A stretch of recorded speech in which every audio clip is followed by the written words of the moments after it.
Un saludo cordial, bienvenidos a una edición más de Pulso Empresarial en su televisión regional, en Popular Televisión. Don Carlos Pajares, director del Hospital Padre Meni. Un saludo, don Carlos. Un saludo, muy buenas. Don Aurelio Sastre, presidente del Colegio Oficial de Agentes Comerciales. Un saludo, don Aurelio. Bueno, pues ya parece que tenemos fumata blanca, presupuestos de Cantabria. En los próximos programas, cuando tengamos datos concretos, diremos si se bajan impuestos, si los presupuestos los ha hecho el PRC, como más parece, ¿verdad? Porque dada la alegría y la rapidez con que se realizan, esa sensación da. Y bueno, si es una continuidad, que casi se lo puedo asegurar, es una continuidad de los últimos 4 años, todo sigue igual para que nada cambie, para que todo siga. Y eso que precisamente se llegó al poder diciendo que había que hacer un cambio radical a las políticas de Cantabria. ¿Dónde quedaron aquellas palabras? ¿Dónde quedaron aquellas ofertas? Y de verdad que debiera de abochornar, pero para abochornar a las personas hay que tener un poco de conciencia política. Es decir, oye, yo he prometido esto, si no lo puedo hacer voy a explicar los motivos, pero ni siquiera eso tienen derecho los ciudadanos de Cantabria. Así que una continuidad larga de 15, de 20 años que continúa Cantabria por los mismos caminos. Veremos los datos dentro de 2 o 3 años y verán que estamos igual, ni mejor ni peor, estamos en el mismo sitio. No creo que merezca más comentarios porque no tenemos los datos suficientes y quiero penetrar en ellos en los próximos días cuando sepamos si hay realmente alguna bajada de impuestos seria. Y si no hay esa bajada de impuestos o reducción de gasto corriente, pues lo comentaremos. Y si es al contrario, lo diremos con sumo gusto.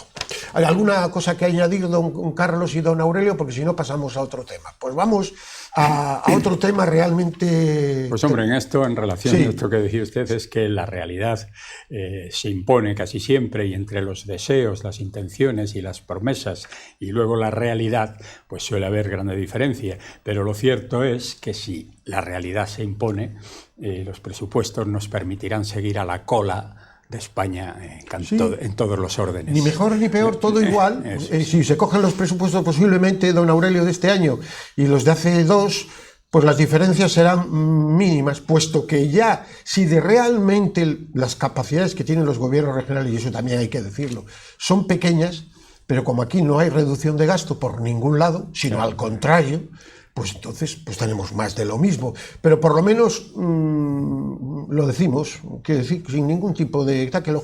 que las personas se informen y lo sepan, porque ya de engaños estamos bastante cansaditos por todos lados. Bueno, conmoción en Alemania. Y este es el problema industrial número 1 que tiene Europa debido a las políticas. El cierre de 3 fábricas de Volkswagen prevé eliminar miles de puestos de trabajo. Hay una noticia de última hora, un poco más alentadora, que a cambio del cierre pide una bajada lineal del 10% de los salarios, lo que es un bocado muy alto. ¿Y todo esto por qué es? Pues esto es el fruto de doña Ursula von der Leyen y todas sus políticas que están arrasando con el tejido industrial de Europa y que nos puede llevar a una crisis económica en el próximo año de proporciones, lo estoy diciendo y no les voy a exagerar, incalculables. Porque a eso hay que unir la industria solar, hay que unir precisamente a toda una cadena de proveedores y que se llegará a España y que afectará a España, donde el sector de la automoción ha sido muy fuerte. Don Carlos, a mí me parece esta una noticia sobrecogedora, y no quiero sobrecogedora, tiene que ser casi de primera magnitud. Hombre, aquí lo hemos comentado ya muchas veces, esta agenda verde un poco deslocada y sin sentido común, pues llevan a estas cuestiones. Lo hemos comentado también en muchas ocasiones. Hacer un coche eléctrico no tiene complejidad prácticamente técnica, es mucho más sencillo que un motor de combustión, que lleva un desarrollo. Además, esos motores de combustión en los que ya habíamos conseguido en Europa que tuvieran pues una contaminación muy baja, pequeñísima, pero tienen detrás de ellos pues tienen un desarrollo tecnológico importante que no está al alcance de todos los países. En el momento que tú haces esa transición ecológica hacia un motor eléctrico, ya digo, mucho más sencillo desde el punto de vista técnico, pues dejas que otros países, en este caso como China, puedan entrar a competir con vehículos muchísimo más baratos, que se pueden hacer con mucha más rapidez y ya digo, sin un desarrollo tecnológico realmente importante. ¿Qué ha hecho? Pues que Europa, que era una de las grandes potencias automovilísticas, pues de repente empiece año tras año, llevamos unos años en caída permanente.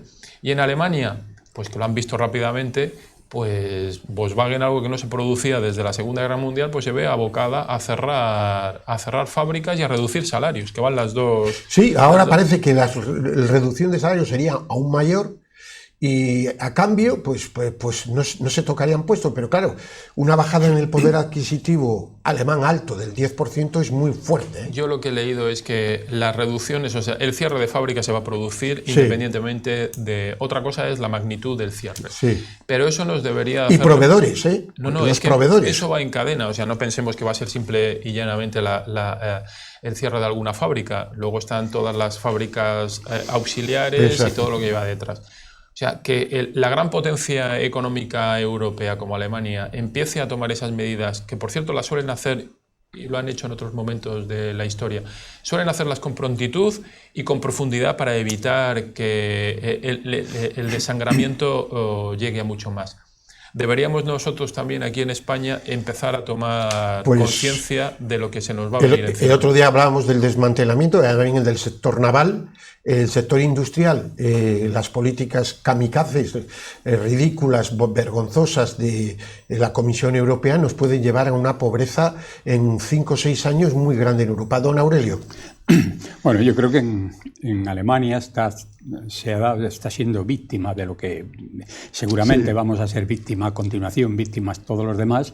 Se está dando pues lo que podríamos llamar la tormenta perfecta, que es la catástrofe von der Leyen, que es una auténtica catástrofe, con un gobierno socialista en Alemania. O sea, ambas cosas tienen responsabilidad en que hoy la industria alemana, que sin ella en Europa el motor pues falla, la industria alemana pues se ve ahora como una empresa que es pues en Alemania es una base industrial fundamental, la Volkswagen, que tenga que reducir esto. Hay una cosa que se produce en Alemania y que se da principalmente en las fábricas de automóviles, y es que siempre existen acuerdos entre empresa, trabajadores y sindicatos. Sí. Es decir, Alemania no despide a su personal, porque es personal muy especializado, valoran mucho la experiencia de la gente en la calidad de la fabricación de todos sus elementos y siempre buscan acuerdos de este tipo, acuerdos de reducción de salarios, o bien estos acuerdos de suspensión temporal de empleo, pero cobrando y nunca con despidos. Por tanto, esa es una política que en Alemania ya se ha producido más veces y que lo suelen hacer como prevención de una crisis económica. Y yo creo que efectivamente una responsabilidad importantísima la tiene la política de la Comisión Europea, que es un verdadero desastre. Tenemos la implementación de la Agenda 2030, que a pesar de que se está viendo que eso no conduce nada más que a una ruina económica, pues siguen trabajando en ello, siguen insistiendo en ello, a pesar de yo diría una oposición no muy visible de la gente, pero sí, yo creo que existe una oposición intelectual de la gran mayoría de la ciudadanía europea en cuanto a que la Agenda 2030 es un desastre y que viene promocionada o promovida pues por estos grandes capitales que ven en la ruina de la economía general pues su éxito económico. ¿Saben lo que digo? Estamos a pocos días de las elecciones norteamericanas. La verdad que no sé el resultado, ni tampoco creo que hoy es el programa para entrar en ello, aunque entraremos posteriormente. Pero si gana Trump, la Agenda 2030 muere. Estoy convencido. Va a haber 2 organismos que lo van a pasar mal. Primero, la Organización Mundial de la Salud, que está subvencionada en un 40 o un 50% por Estados Unidos, a la que le va a pegar un tajazo para que no haga... Y otro el tema de esta cuestión. Pero bueno, vamos a cambiar de tema, que este no es el que corresponde al guión. Por encima de los 10.000 millones, don Carlos, se sitúa, según ha publicado Libre Mercado, la decisión del gobierno de incumplir el pago de los laudos con las empresas de renovables afectadas por la retirada retroactiva de las ayudas. Es decir, ya llega a 10.000 millones de euros.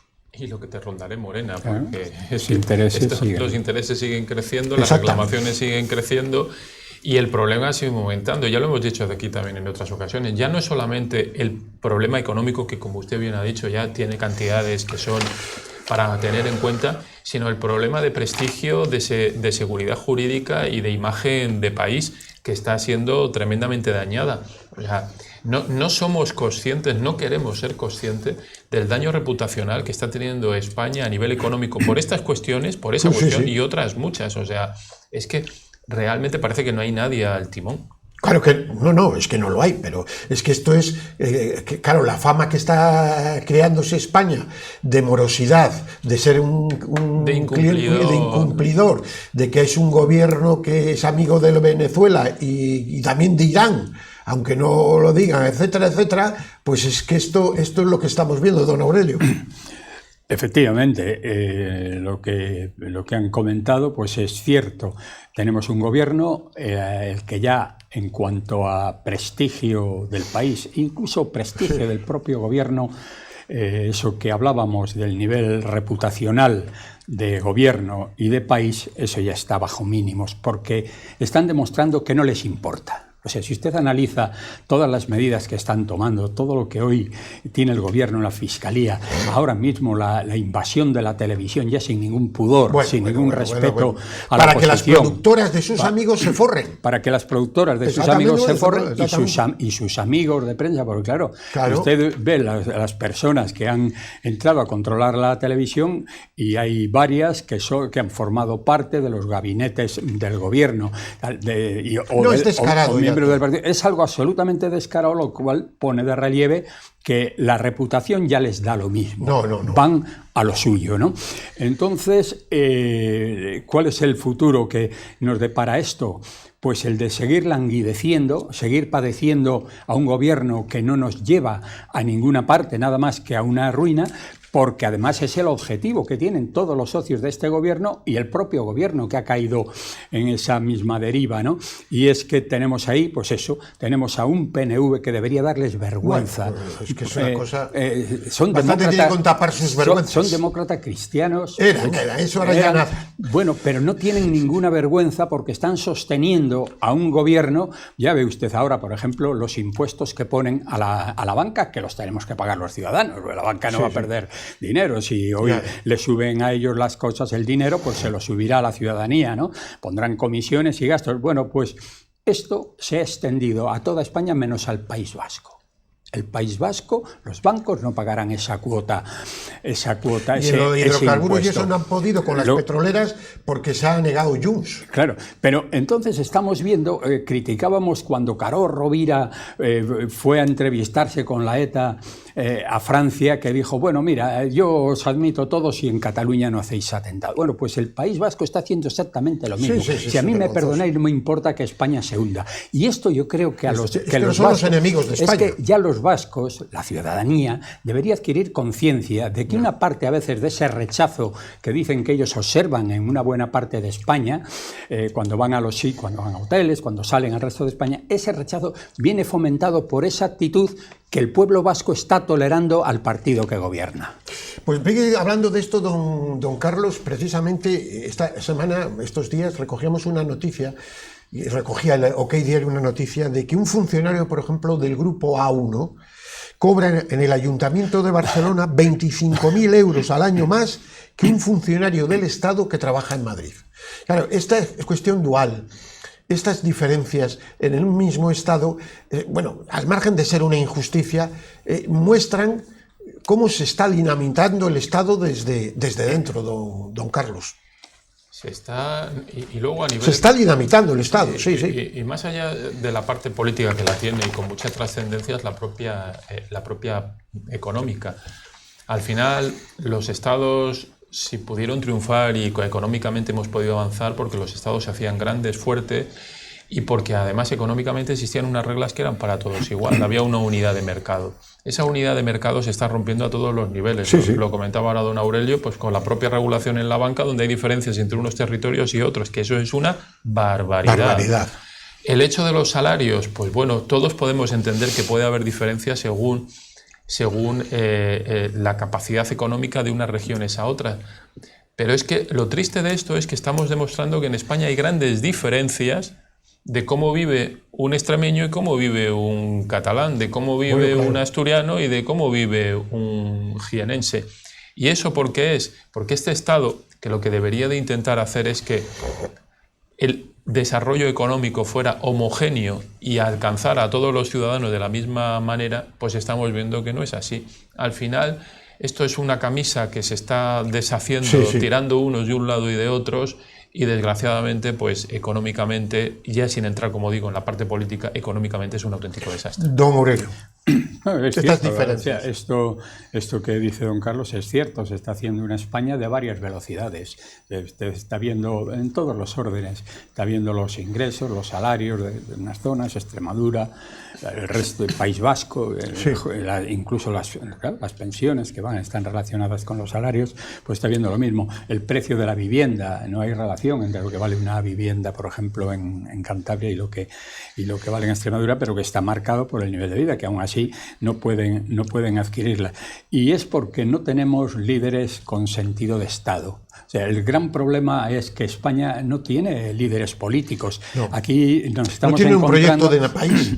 No hay un proyecto de país... Que es lo que pasa, por ejemplo, en muchas comunidades autónomas, y esto es lo que ves en Cantabria, no hay un proyecto de región. ¿Qué quiere hacer? Si ahora mismo se les pregunta a los dirigentes, me da igual cualquiera de ellos, de los partidos de Cantabria, dice, ¿qué quieren ustedes hacer de Cantabria? No tienen ni idea. Sí. No hay que ir, porque lo que están es en esos cargos confortables. No, la idea es esa, la idea es mantenerse en los puestos, y su proyecto es meramente personal. Usted ve cuando llegó el presidente del gobierno actual, cuando llegó, las cosas que decía, nunca pactaré, nunca haré eso, no les importa la mentira. También es un pueblo conformista que está aceptando todo, porque esas mentiras en cualquier país mínimamente desarrollado, esas mentiras pasan factura. Son mentiras tan evidentes, tan flagrantes, que además no podemos decir que las desconocemos, porque nos las están poniendo permanentemente esa contradicción, ¿no? Bueno, pues lo admitimos, por tanto nos han perdido el respeto a la ciudadanía. Don Carlos tiene un coche motor diésel. ¿Usted tiene diésel o es gasolina? No, es gasolina. Bien. Bueno, no, los que tenemos motor diésel estamos preocupados porque nos quieren igualar el precio a la gasolina. Espero que que parece ser que el PNV y otros partidos, como eso es un engendro de partidos, quieren oponerse, pero eso supondría un no sé cuánto en impuestos. Esto lo sacan ahora porque como el impuesto a las petroleras no lo pueden conseguir, etcétera, etcétera, para que a doña María Jesús cuadren las cuentas, porque aquí las cuentas se cuadran a base de los ciudadanos, no a base de que los políticos disminuyan sus gastos personales, ni por supuesto la estructura gigantesca de este país llamado España, en el que es realmente el gasto público es realmente brutal. Si esto se produjera, la verdad es que es un palo a miles de particulares, además un impuesto indirecto que sería realmente dramático. Recemos para que no salga adelante, porque parece que la cosa está así, pero que ya el Real Decreto y todo lo tienen ya previsto. Es decir, que estamos a punto de caramelo, don Carlos. Bueno, ya lo hemos comentado también en muchas ocasiones. El ajuste fiscal hay que producirlo porque Europa lo pide. Y en nuestro caso, además, el ajuste fiscal viene añadido a los acuerdos del gobierno con catalanes y vascos, sobre todo catalanes. Este gobierno no sabe apretarse el cinturón, y el ajuste hay que hacerlo. Solo lo sabe hacer de una manera, que es subiendo impuestos. Y lo va a hacer, si todos lo sabíamos que iba a venir esta presión fiscal, que iba a venir aumentando. Y lo van a hacer en cuestiones donde saben que se puede recaudar muchísimo. Claro. ¿Y dónde se puede recaudar muchísimo? Los hidrocarburos es fuente los impuestos prácticamente fuente inagotable de recursos para el Estado.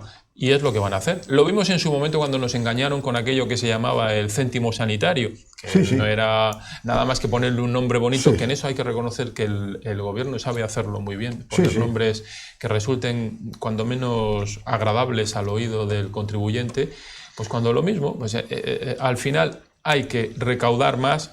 Y esto no es más que la punta del iceberg del ajuste fiscal que nos va a ir viniendo poco a poco y que vamos a pagar las clases medias, y lo estamos viendo. Don Aurelio. No está en la idea de los gobernantes que tenemos, sean los nacionales o sean los regionales, procurar el bienestar de la ciudadanía. No, es que esa es una cosa de filosofía de los partidos, todos, la izquierda más, pero han perdido precisamente que su objetivo único debiera ser la felicidad de los ciudadanos. Bueno, no. Esa es la razón de ser, ¿no? de un gobernante, sí. Su preocupación por esto, y cuando no consigue esos objetivos, dejar paso a otro. Sí. ¿no? Esto es así, pero aquí no, aquí se defienden como gato panza arriba, defienden sus intereses. Esto representa una cosa. Yo creo que España está alcanzando niveles dramáticos en esa dirección, porque se está desmontando las estructuras, las instituciones de este país, pero en todos los órdenes. El hecho de que ahora salte al mundo, usted que lee mucha prensa exterior, para eso es políglota, para eso conoce usted muy bien distintos idiomas. Procuro estar informado, pero no. Su formación fue en Irlanda. Yo he estado en la casa, y además le envié unas fotografías de la casa donde estuve, donde usted estuvo residiendo en Irlanda, lo cual quiere decir que usted habla el mejor inglés. Bueno, no, me defiendo, no. Que se puede. Bueno, usted que lee prensa exterior tendrá que ver ahora en estos momentos lo que está representando en cuanto a nivel de prestigio o reputacional, como decía don Carlos, el que ahora el fiscal general del Estado, su despacho esté siendo investigado por la Guardia Civil. Le han pedido sus teléfonos, se los exigen, le piden toda su documentación, y que esté en el Supremo, y que esto esté aguantando ahí, y el gobierno defendiendo esa posición, cuando la dimisión debería ser inmediata, porque esto es el que tiene que cuidar la legalidad, y resulta que está en plena ilegalidad, ¿no? Vivimos la crisis más profunda, desde luego, desde que tenemos democracia en los últimos 40 y 50 años en España. Antes de acabar, quisiera mandar un recuerdo cariñoso, fuerte, a los familiares de las víctimas de esta tremenda tragedia de Valencia, de parte de Andalucía, también de Castilla-La Mancha, y hacer una reflexión aprovechando de que gracias a obras realizadas hace 50 años la cosa todavía no ha sido peor, porque en los últimos 20 y tantos años ahí no se ha hecho ninguna obra. Y yo no sé si conocen el bypass del Turia en Valencia, que es impresionante. Se acabó en el año 73. Pero es que luego ha habido un pantano que está al final, que ha servido para regular todo esto. Es decir, eran políticas realmente de gente que sabía lo que hay que hacer. Resulta que ahora, en teoría, con la democracia, que tenemos que tener gente, pues, oiga, no. Es que no se hace una obra, claro, se gasta todo en gasto corriente, no se hace una obra hidráulica en condiciones, no se hace un pantano, por mejorar no se mejora nada. Y gracias a esas obras hidráulicas, hay que decirlo, se han salvado muchas vidas humanas, don Carlos. Es que esa es la realidad, Porque claro, como aquí, enseguida se empiezan a poner eso, pero vamos a ver, ¿qué obras hidráulicas han realizado en España? Se puede poner en los últimos 30 años. ¿Y qué obras se han realizado anteriormente? Vamos a compararlo. No tiene comparación. Luego, aquí, ¿en qué se gasta el dinero? Pues eso, en gasto de grasa, que es crear organismos, crear mamandurrias, crear coches oficiales, etcétera, etcétera, etcétera. Don Carlos, que tenemos que acabar. 1 minuto para cada uno. No, pues simplemente, pues al final esto es el colofón de lo que usted comentaba y hemos comentado desde el principio. Un país que se disgrega, comunidades autónomas que no tienen capacidad para hacer obras de esa envergadura, que esas las tiene que hacer el Estado, con una visión de Estado que va desapareciendo, con unos políticos, con una política que tenía que ser vocacional y se ha convertido de vocación, ha pasado a profesión, y entonces ya, pues desgraciadamente las cosas pues se ven de otra manera, porque claro, ya no están luchando por hacer lo que ellos creen que es bueno para el país, empiezas a luchar por mantener tu puesto de trabajo, y eso, pues bueno, pues es complicado. En definitiva, una sociedad que como no cambie su rumbo, pues vamos abocados pues a una situación cada día peor. Y yo iba a decir, y esto es una cosa mía, un gran fracaso del Estado de las autonomías. Siento decirlo, pero es que es así. Duplicidad de temas. Esto era para acercar el poder a los ciudadanos, y lo que se está produciendo es que se ha multiplicado los gastos. Y no es que digo yo que sería bueno un centralismo, tampoco lo contrario, pero lo que se ha visto es que se ha desbordado el Estado de las autonomías, y esto es un guirigay que no hay quien lo controle. Lo que pasa que eso es un anatema, eso es como nombrar la bicha. Porque claro, ¿cuántos comederos se quitan? ¿Cuántos comederos se quitan, don Aurelio? Bueno, decía usted, no se han hecho efectivamente obras hidráulicas. Aquí estaba, y eso lo propuso Aznar, el plan hidrológico nacional que se cargó Zapatero. Sí, eso pues era una solución importante, porque a partir de ahí era la base. Aznar propuso lo que era la base inicial y aquello se iba a desarrollar. Entonces, simplemente lo que quería decir, que puede decirse que el último presidente con un proyecto nacional y con una idea de representación real de los españoles fue Aznar. Estuvo 8 años y yo creo que cuando él empezó a elaborar su proyecto personal es cuando dimitió, se fue, a los 8 años se marchó, dijo que no seguía, que había acabado su mandato, que era su promesa. Quiero decir que estas cosas hay que ponerlas en valor. Tuvo un proyecto de representatividad del pueblo, tratando de hacer aquello que el pueblo necesitaba, y cuando él quiso desarrollar su proyecto personal, se fue. Luego salió mal con un bombazo de trenes, pero en fin. No tenemos tiempo para más. Les deseo una feliz semana. Paz y bien.